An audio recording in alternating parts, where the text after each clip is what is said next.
Welcome to a beautiful morning out here at the River House as January slides into its second half, third quarter.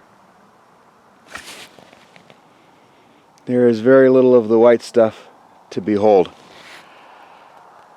It's crazy, it's concerning, but going to take advantage of it.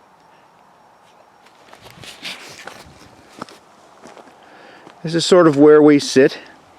This blue rope, yellow over there, more or less is the footprint of the house itself. You're going to come into it right here, where the truck is parked. The back end of the truck is where garage or just covered area sits, and I love my rocks, right? So I'm going to keep this feature right here. You'll actually enter the house by crossing some sort of bridge, and I'm currently searching for like some industrial scrap, like a catwalk walkway, and it'll be nice because you can go across it and stomp all the snow off your feet or whatever. But this will all be cleaned and washed, and so it'll have that similar look over there, and then it'll just be a feature. Just a feature. The kitchen will be along here, open concept kitchen. The dining room area, and that basically in that corner over there. The house will have sort of a pseudo A-frame looking down canyon, and then it'll have some window walls over there. And then in the back corner, we'll probably have a master bedroom space. It's, neither Danny or I have any problems going up and downstairs to have a bedroom, but there are a lot of folks that say in the years coming you would appreciate a ground floor bedroom. So that's what we're thinking. Then probably the back wall of the living room will be the staircase upstairs, and then there'll be your standard sort of 4 rooms upstairs. We'll put Shay's room up there, like a guest bedroom up there, and then sort of a crafting space for Danielle. I'm not going to deal with sliding snow, so I'm going to do some sort of high-end composite roof and a gutter system.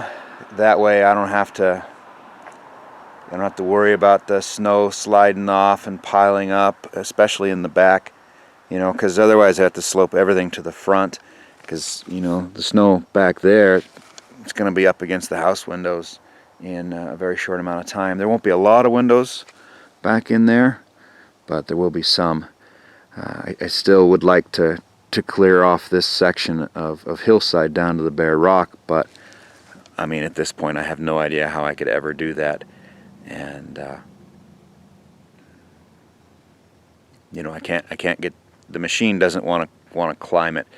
I mean, it'll climb it, but the moment it starts to wiggle around, she just begins to slide right off. So we'll have to see on that. It'll be a rather simple design to ease construction. I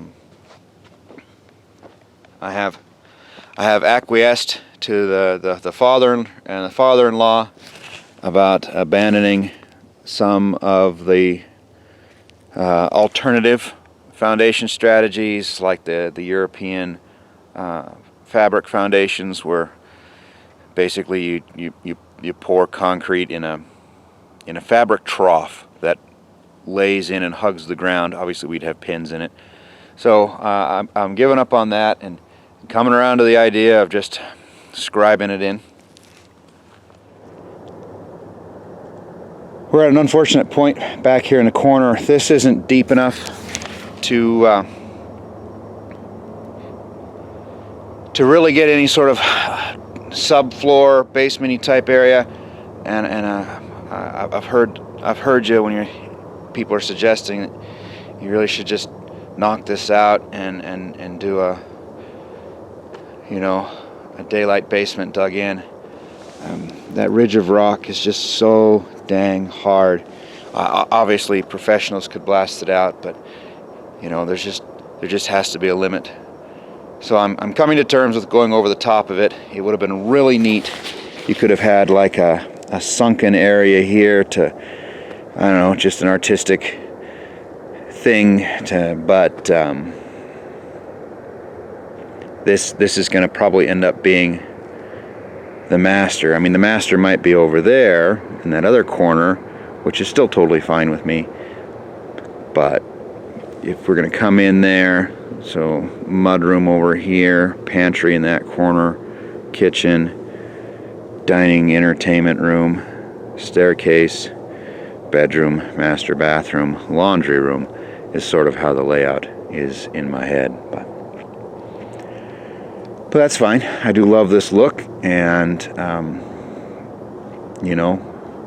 the wife isn't super comfortable with having wide open bedroom windows, no curtains and all that, just cause. So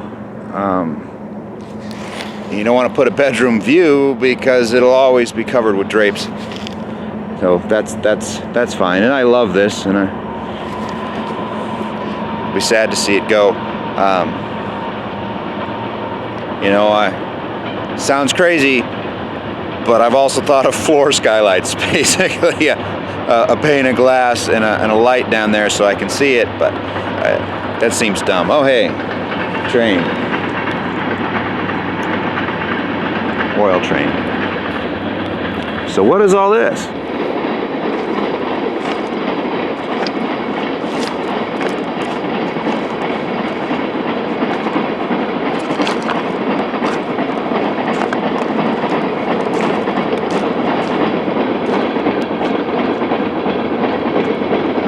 Man, there must be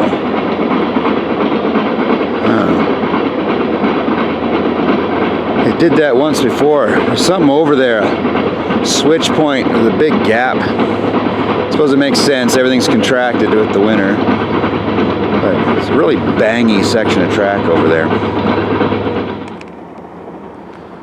So as those of us that have watched these videos know, this used to be a structural stone mine, quarry.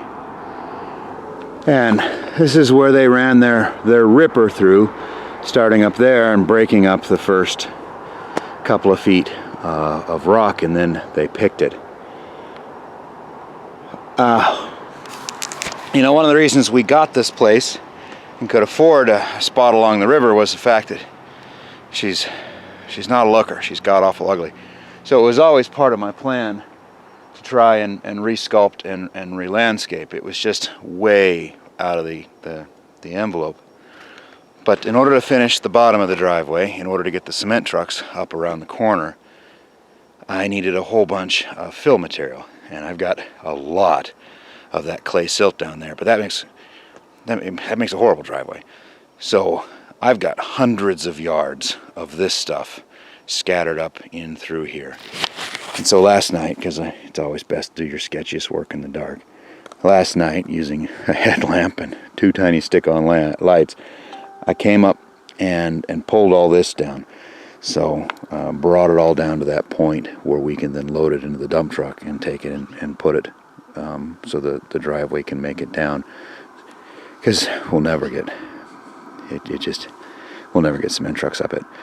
But this is one of those areas that in my head, when it's all done, I envision this back to the big sheets of rock, right? Which is, what I like, and it won't grow weeds and it won't burn or anything like that.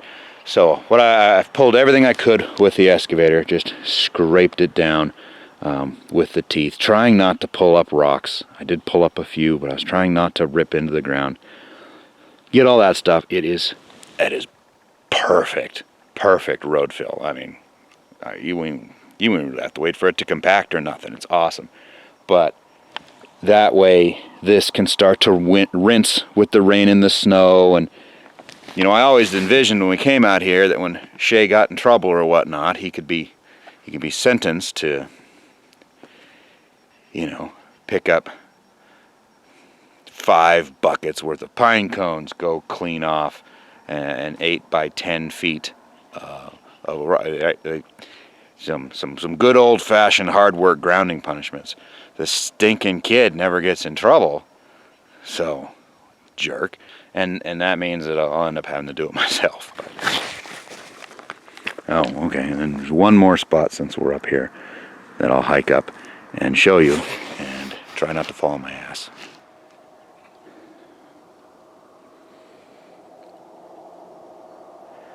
When my brother saw this, he's like, why in the heck aren't you building up here?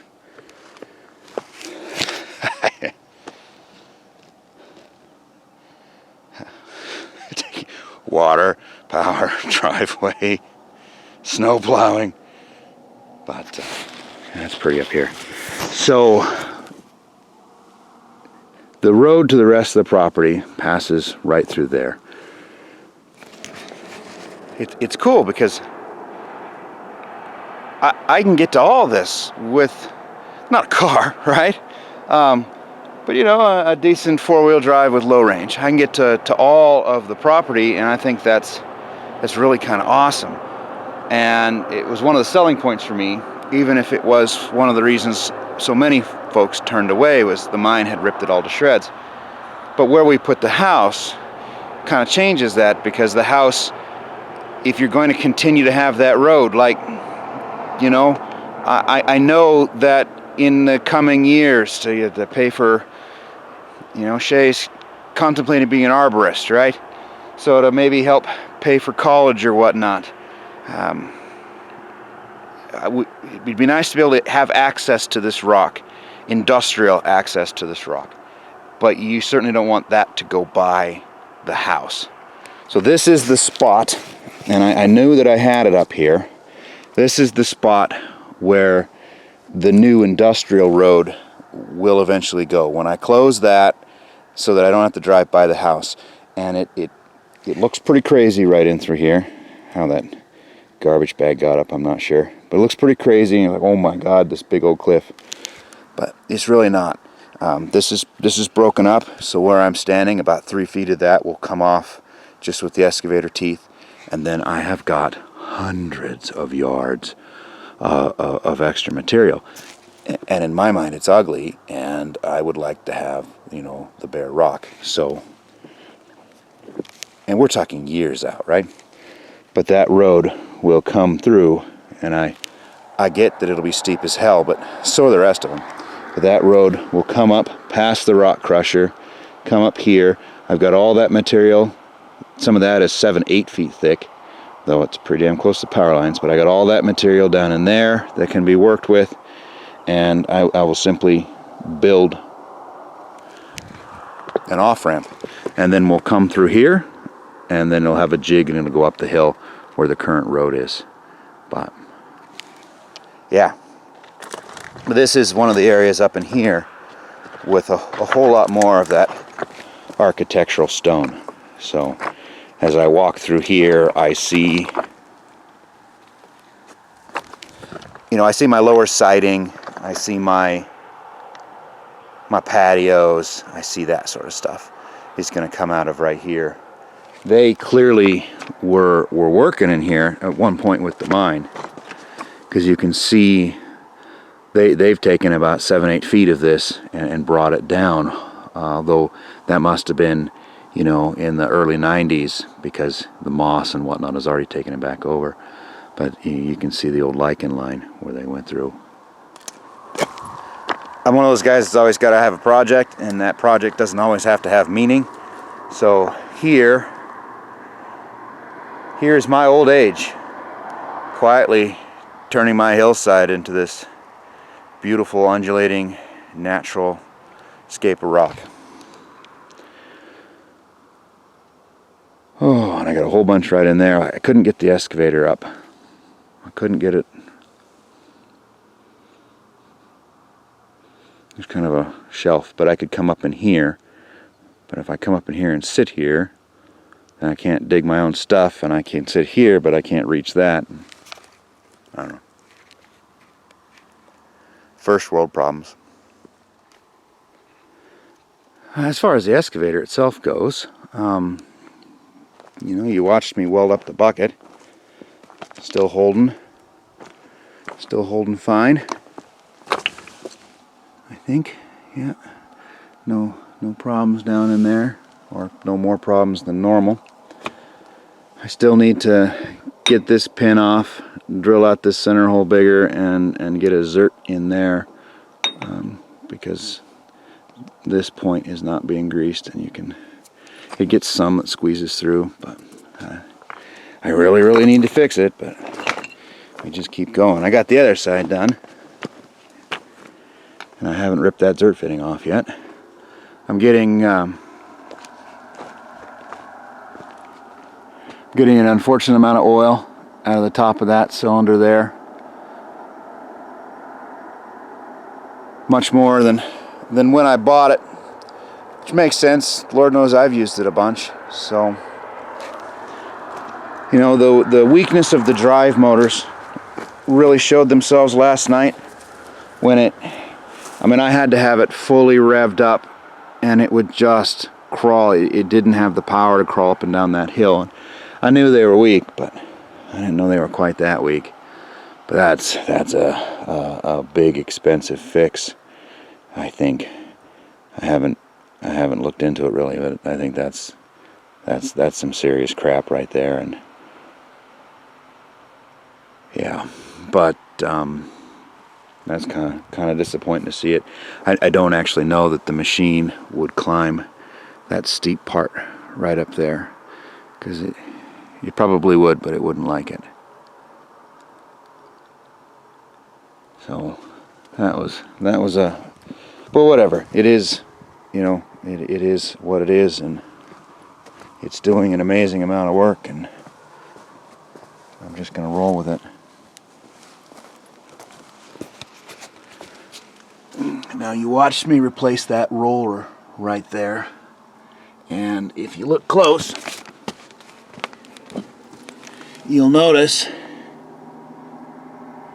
the tracks don't touch the outside edge.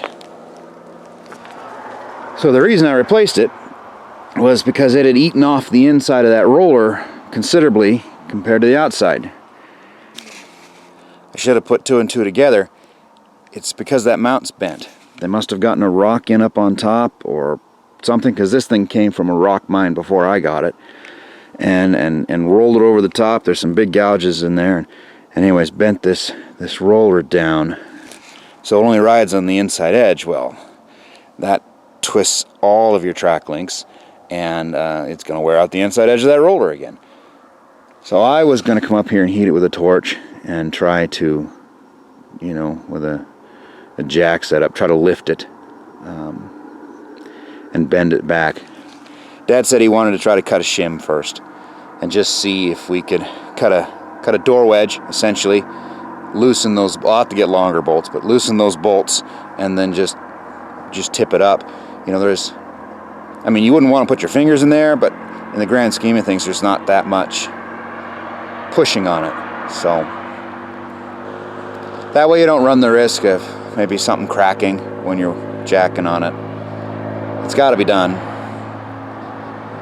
I don't want to wear out the tracks. I do kind of wish we hadn't been so efficient on repairing the old roller with the wear in it, because if I still have it, I would have just put it back on, and I put this one on the shelf and just gone back to work. But we'll get that fixed too. You know, when I bought it, it has all new track chains. They swapped all the pads, but all new track chains, and I see no reason to. This is already hard enough on it, so I see no reason to make that worse. Dump truck's fixed, we think. We haven't actually driven it around because it wouldn't move in this stuff anyways. Not until it dries out some more, but I know she runs in idles without well, since this seems to be like an update video, and I gotta go down and get the backhoe anyways, maybe I'll just show you. Over Christmas, I pulled the carb off and brought it to Dad's shop, and he did a full rebuild kit on it. Didn't cost very much. Found out that the old vacuum choke system, which was completely defeated years ago, actually had a I don't know, there was a port or something that we didn't realize was on the inside that was a big old vacuum leak. So that's about all that was found wrong inside the carburetor. I mean, it was gummed up, and the ethanol had attacked certain parts or whatnot, but that was about all we found that was wrong with it. So it's got a new kit in it. You can handle ethanol, fuel filter, fuel lines, fuel systems all put back together. And brought it up here, and Dad dropped it off, and we decided to set it up and just see how the truck ran. And it made no difference whatsoever. Stumbling, popping, backfire, black smoke belching out the back of it, which was really sort of disappointing. So we stripped it down. We started over. We were pulling spark plug wires and trying to figure out which cylinders were dead, and contemplating, checking the compression, and could we get away with just doing the heads and stuff like that. At least those are all, things that I had been looking into, and decided to just rip her back to square zero, pull all the wires off of everything, cap off the distributor, set dwell point, just back to square zero, find top dead center on the motor, and put it all back together again. And what we found was that the firing order on the manifold is wrong. Well, it's not wrong. It just says 1848852. It's bad castings. So we got the book out, and sure enough, there were some issues there. It's just a fuel pump coming on. Give her a little choke.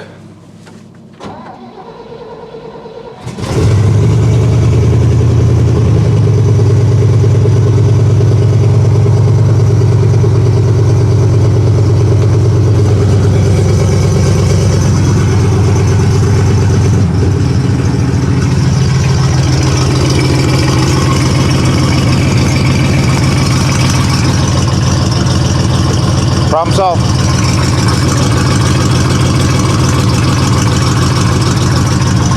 When you check something like the firing order, if you end up checking it off of something that's got the wrong firing order, it never gets any better.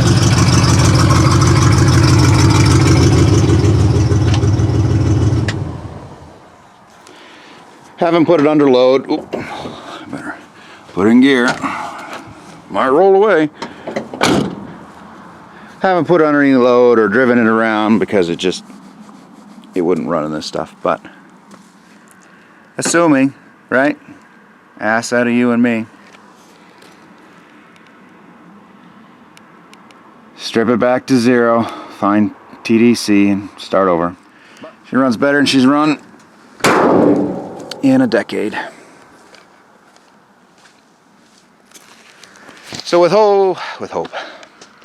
luck, she'll be a much more user-friendly machine. If nothing else, it'll be less annoying. I couldn't stand that.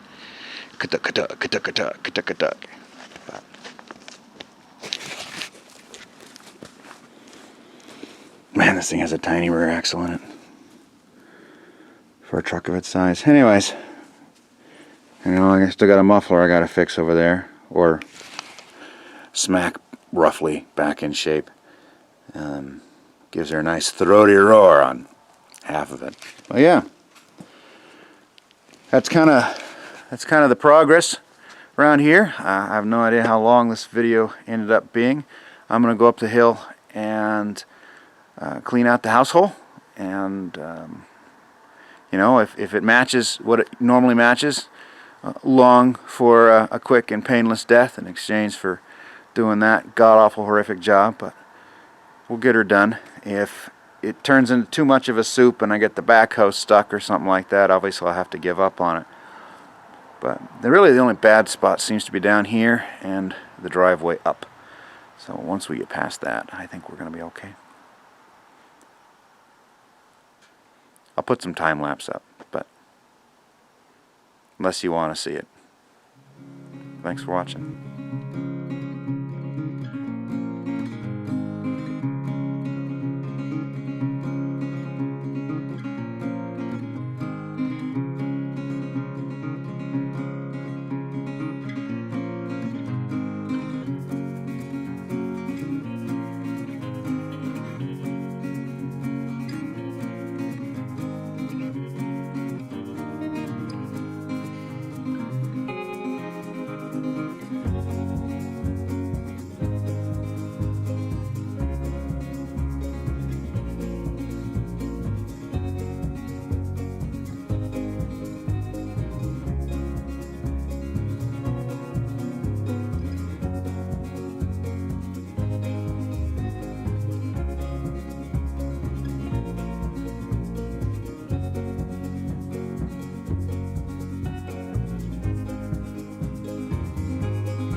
Well, I'm done for the day.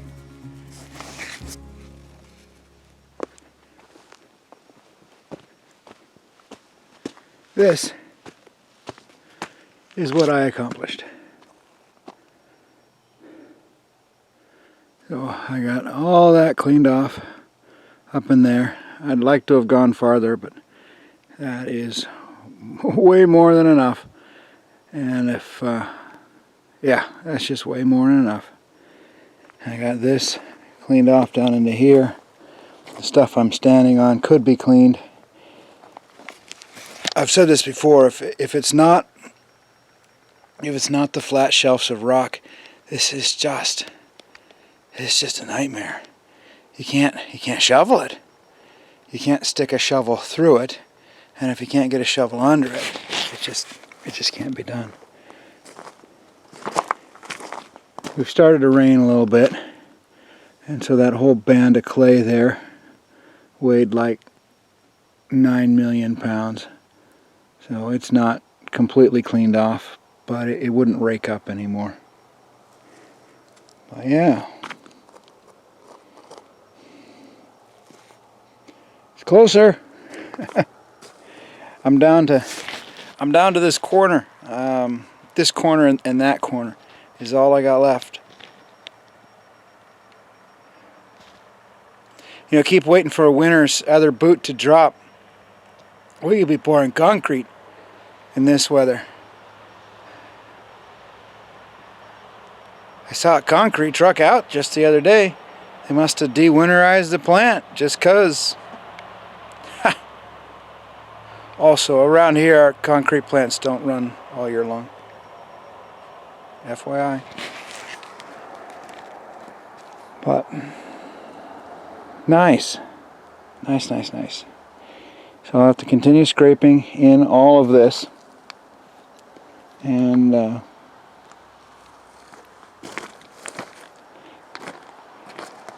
pull off this upper corner. There's a fair bit of work in that. There's some pretty thick stuff. Cleaning that off down along there. And then once I get into here, it's not that big a deal. To be honest, it was cleaned once before, so it's just not that much to do. Looks like we are on time lapse on camera, so it's kind of like Inception, if Inception was a somewhat confused middle-aged guy playing in the dirt. But if you stayed and watched that, this is the real. Thanks for watching.